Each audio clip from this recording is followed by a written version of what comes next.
Who are you rooting for tonight? I'm rooting for everybody black. I am.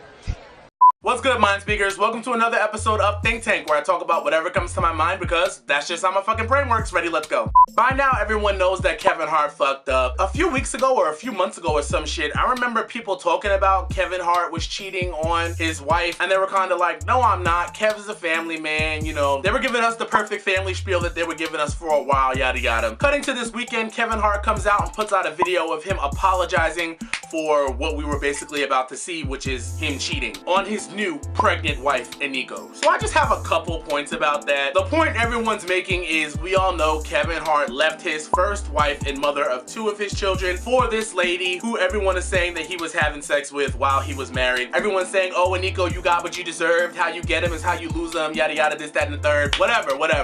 That's fine. Second of all, I see people trying to discredit the good things Kevin Hart just did for Houston because he cheated on his wife. Now listen, and I don't believe anyone is 100% good or bad, but the things he just did in Houston, challenging other people to get into it and help the people, he wasn't trying to do it just so that way he could get ahead of the scandal or like some shit like that. When people do good things and things like that from their heart, let them be from their heart. Separate the bad shit they may do. But for the next point, let's take him off the cross. Kev, boy.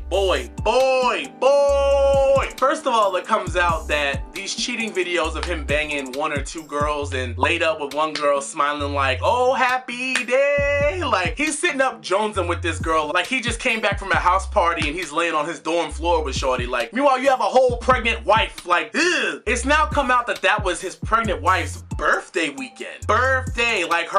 Like her day of birth. Why are you not at home? Which means you had to lie to her to not be home, which means you told her that you were going on like some form of a work visit or a work trip or something, but it's her birthday and you just, that doesn't look good, Kev. That's bad. That's very bad. There's white lies, there's nigga lies, and there's nigger lies. That was a nigger lie. Also, granted, cheating is wrong. I don't co-sign cheating, but if you're gonna cheat and you have all the power and access that Kevin Hart has, how do you get extorted? I don't understand how you get extorted when you have all the power. Because of course, like every other slide does, this thought's gonna come out and be like, oh, people deserve to know the truth about what type of man he is and yada yada. Being all right for the wrong reasons just because they want money or attention, or they just want to blow up your fucking spot, which is what you deserve if you're out here living like this. But as the person with the money, as the person with the power, as the person with the access, I would never go into her space. Of course she has cameras set up for you, dummy. Of course her phone is on. Of course she wants a selfie. Why would you do that? You're Kevin fucking Hart. You're not fucking Pete Peterson, the mechanic from down the street that spends most of the days rolling dice outside the bodega. You're a whole movie star. If you really wanted thoughts, why wouldn't you have thoughts,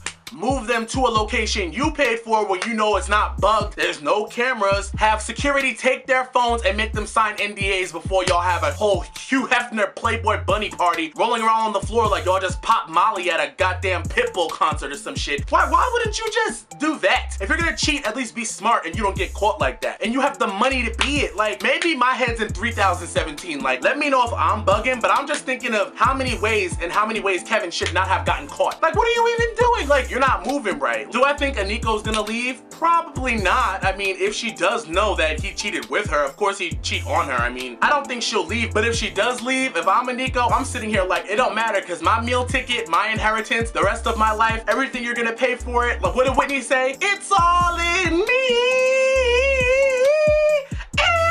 It's all in me. I'm pregnant as hell. You're gonna pay for the rest of my existence on this earth like it's jiggy jiggy ziggy, valid like salad. Like, I don't care what you gotta say. I mean, granted, I know she's probably distraught that like her husband would cheat on her while she's pregnant. I mean, at least respect that time, but I mean, I'm not gonna sit here and act like I care what Kevin Hart does with his life or his penis or his wife or anything. I'm just saying in general, how do you get finessed? How? When you have all the money, all the power, all the access, I need that to be explained to me because it all just reads like you were just a big dummy nigga. Like, that's all it reads to me. Like, you just a big dumb nigga. So there's been this huge crusade for Bodak Yellow to go #1 this week because everybody loves Cardi B and because we want to dethrone Taylor Swift, which I think is a great thing. You know, I love to see Taylor Swift lose and to see anyone be above Taylor Swift. That's a personal victory for me. However, it does look like Bodak Yellow might go #1, which congratulations to Cardi B. That's a big record. It's a big accolade because she would then be the first solo female rapper to have a #1 since Lauryn Hill in like 1998 or some shit. But the only problem I have with Bodak Yellow going #1 is as soon as the thought of Cardi B having a #1 record comes into anyone's mind, the first tweets I start seeing are,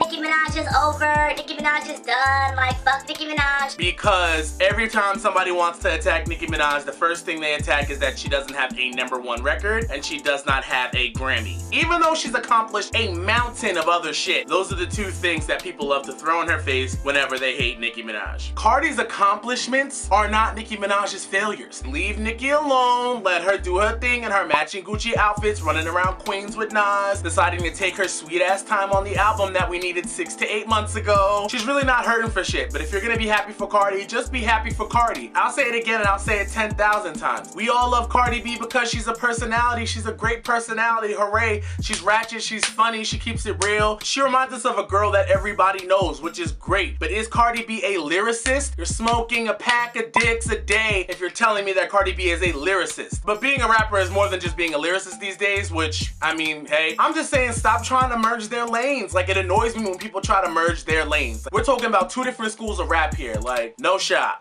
The VH1 Hip Hop Honors were last night and they were honoring 90s game changers, and boy, that was so lit. I feel like the Hip Hop Honors are gonna be like a permanent like 90s celebration shit because they know we all love the 90s. You know, our legends are getting older, but they can still do it. So I feel like next year they'll find a way to honor some more 90s shit the way they kind of did last year. Missy Elliott performed She's a Bitch in this all black getup. You know, at the end of the day, Missy Elliott has records that were made in like 96 that still compete and that still rock. Timberland and Missy were so far ahead of their time. She's a Bitch is one of those songs that could just rock today. Them shit sound like they came out a week ago, which is crazy because especially now when we're in a time of music where your song is played out after 2 business days, Missy Elliott has songs that are 20 fucking years old that still rock. Trick Daddy and Trina performed Nan. Nan is one of my anthems, like, and I think it's the first song Trina ever did. I could have sat there and watched the Trina medley too. They didn't give me a Trina medley, but I'm expecting Trina to get some form of a legend award at this shit next year. But it also would have been dope if Lil' Kim would have came on stage and Trick Daddy and Lil' Kim would have did Sugar, because that's also one of my jams. Remy Ma and Fat Joe performed Still Not a Player for Big Pun, which was fucking lit. Like, that was so dope, like, because that's also one of my jams, one of my anthems. Like, I had a good time watching this show. I had an amazing time watching this show because every single one of my anthems was just like, hey, Boricua,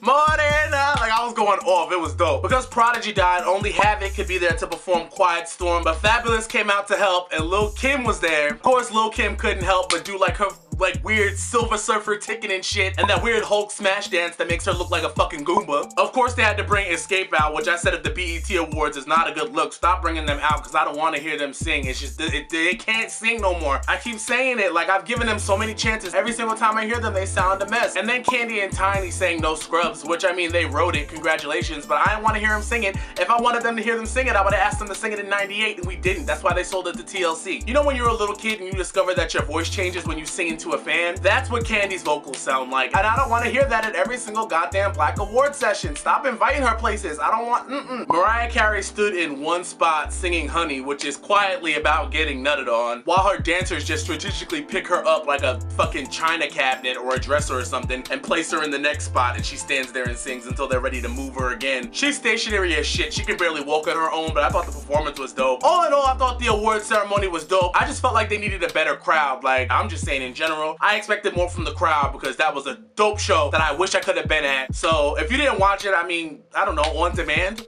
One of the things I hate on social media more than anything, which, I mean, I hate a lot of shit, but one of the things I hate more than anything, if someone will post a picture of them in some skin-tight yoga pants, fresh off the surgery table talking about, wow, look at my thunder thighs. Really, nigga? I hate a humble flex. You did that to yourself on purpose. Like, you know you look good. It's fine, you look good. Just say, hey, I think I'm the shit today. And post a picture of you being the shit. Like, what's the problem with you looking good? You don't have to fake self-deprecate yourself just so that way you can post a picture. Posted a picture of your freckles like, oh my god, I hate my freckles. Like, my face looks so dirty. What are you talking about? You know black people are fascinated associated with freckles. Like, just say peep the freckles. Like, freckle game strong. Or my least favorite, my one I hate more than anything. I'm gonna delete this in like 10 minutes. Then why you put it up? Why did you even put it up? You want the attention. That's why you put it on social media. Regardless, whatever you put up, you put it on social media because you want the attention, and congratulations, because you can get it. That's what we're all here for. Everyone's here to give and get attention.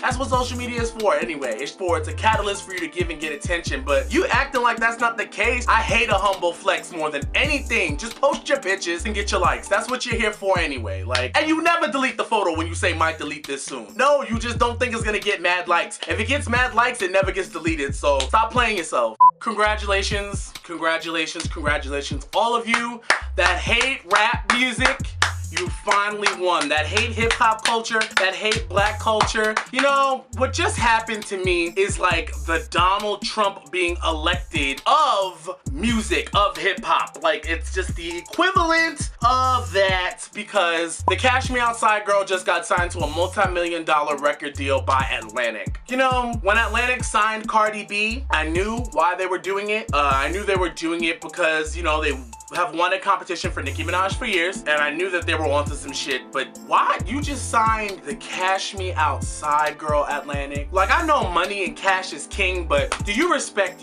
us? Like, do you respect the genre? Like, no, not at all. I have nothing to say about her. Like, I have nothing to say about her, because at the end of the day, I'm never gonna be mad at anybody who's out here getting money. At the end of the day, she's getting her money, she's getting her cash. I don't like her. I don't like how people have made her famous, but she didn't make herself famous. She was just bad on TV. So at the end of the day, that's on her. Like, she's got her bread. But there's a tweet from DJ Booth that I saw a few months ago that said, I spoke with 2 major label A&Rs or something like that, and they basically said that labels are now thinking about cultural relevance over talent. So really, they don't care if you can rap. They really don't care if you can sing. They care about your social media clout. Your social media clout is now how you get into being a part of the business, which is fucked up, right? If your social media is jumping, you can decide you want to rap or sing, and you can walk out with a major label advance. She has a song out called These Hoes. It's absolutely horrific, but it's got millions of streams. I don't get it. Because they're obviously right. There's a science to it. It really doesn't matter about the quality of music or quality of lyrics that these people are listening to. They just know that it's by this person, and then they just start bumping it. So, I mean, thank God for streaming services. Thank God that people with real and actual talent are able to get out here and do their thing and really rap and really sing and really write. Streaming services are allowing real talented people to put their shit through the channels and allow it to be ingested by people. And that's part of the reason why I do, you know, like, to put you on in the other segments that come later, is because you have to filter through all this shit to get to some real talented people, and it's fucked up, but that's the world we live in. So, I mean, whatever. I guess she's got a record deal now, and we gotta sit through most of this shit. All I know is there better not be a fucking chair for her at the BET Awards. If I see a chair for her at the BET Awards, we have an issue. I don't want to see her at a goddamn hip-hop event anywhere. Leave her ass the fuck out. Now we're gonna move it along to put you on. As usual, if you have any songs you want to put me on, leave it in the comment box below. Hit me up on Twitter, Tumblr, Facebook, all my social media. I'm everywhere at 20 Days of June, and let me know what you're listening to, because I want to hear. And sometimes you guys have put me on some heat before. Like, I'm not sleeping on you guys, so please let me know. This week, this week I'd like to call it an egg on my face week, right? I've been known to talk my shit about J. Cole, right? Prior to Forest Hills Drive and, you know, a couple songs, I just really have never been the biggest J. Cole fan in my entire life. But J. Cole's Dreamville label has 3 of the best new acts that I've heard in a while, and I love all 3 of them. I'm talking about J.I.D, Earthgang, and Ari Lennox. J.I.D and Earthgang's style of rap is so dope, and Ari Lennox is a singer and a writer, and she's just on another level. So the songs I'm gonna put you on from J.I.D and Earthgang is 2 of their collaborations. One is Meditate, which is off of Earthgang's, I think their project is called Rags, and this next one's off of J.I.D's project called Division. And as far as Ari Lennox goes, she released a project called Foe last year, which was dope, which has been in rotation for me for a while now. And the 2 songs off of Foe that I'm gonna put you on are Backseat and Backwoods. Backseat is about getting jumped off in the backseat. And Backwood, I play the song every Sunday because it just reminds me of good Sunday vibes. But it's really just about her love for weed. I mean, look out for Dreamville. Dreamville obviously cooking up some heat over there. So I'll link you to the songs in the description box below. You can also find these songs and more in my September Lit Shit playlist, which is a Spotify playlist that I put together so that way you guys can listen to what I'm listening to. And let me know if there's any songs that you're listening to so I can also hear them, like them. And if I like them, I'll put them in the playlist so you guys can be a part of the playlist as well. So go follow that on Spotify and go follow me on Spotify. And I'm out of shit to say, so yeah. And that's it for this week's Think Tank. As usual, if you like this video, don't forget to like and subscribe. If not, suck a dick, and I'll be seeing you guys later. Deuce. Just because I don't want to have sex with a black man, it doesn't mean we can't share water fountains. Like, I believe in equality. All right, Sarah, we get it. Calm down.